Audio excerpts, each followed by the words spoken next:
make homemade frangipane, you're gonna need a few things. You're gonna need some blanched almonds. These are blanched almonds that have been finely milled. There are no skins on them. You can get Bob's Red Mill, or even Costco sells really big bags of this.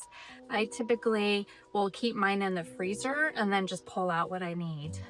Keeping them in the freezer kind of helps stop the aging process on the nuts, from the nuts going rancid.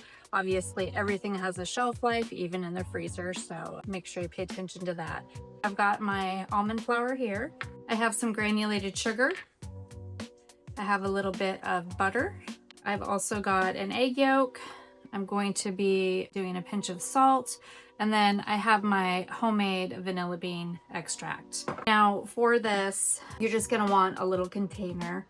I started using the finely milled almond flour instead of almond paste because almond paste can be really hard to find, and it can also be really hard at the grocery store if you can find it. I just find this is easy. The blanched finely milled almond flour is super easy to find, and it just kind of takes the guesswork out of it. I'm gonna go ahead and start with my butter. So I've got my little container here of butter and my sugar. Make sure we get all that goodness in there. One thing to note too, you're gonna wanna consult the recipe for the exact measurement. And also I do give them in grams, and you're gonna notice that some of the measurements are the same, which may cause you to pause.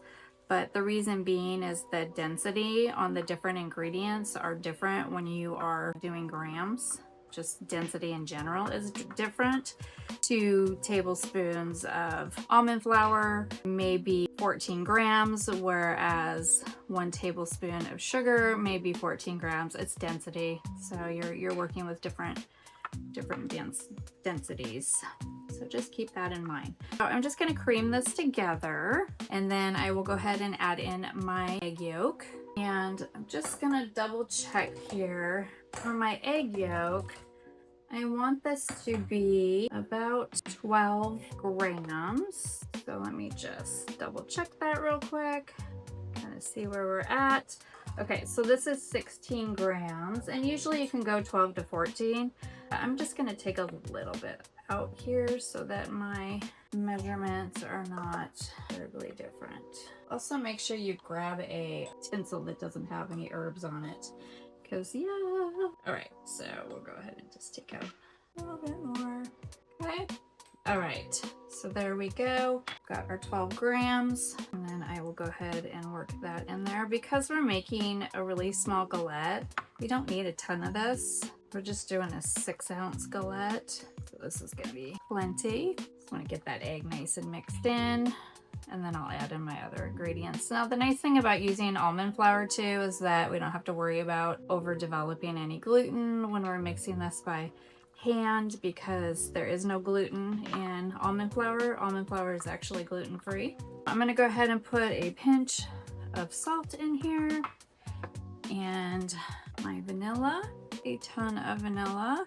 And I love making my own vanilla because you can see it's got the little flecks of the vanilla bean paste, or the vanilla beans in there, which is delicious. And then I will go ahead and add in my almond flour. Make sure we get all that goodness in there. I use almond flour quite a bit in gluten-free baking, and this is it's just so much easier to use the almond flour than the almond paste. Again, you've got to really break up the almond paste.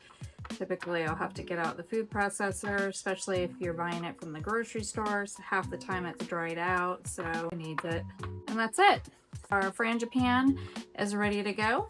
And you can use this for galettes, you can use it in tarts, French tarts, what have you. It's a very versatile item. It's great also if you take croissants, cut them open, spread this all over it, put some almonds on there, slivered almonds, and bake them. So good. And that's it. So you can refrigerate this, or you can just set it aside if you're making your galette right away. And that's it. That's it for our frangipane.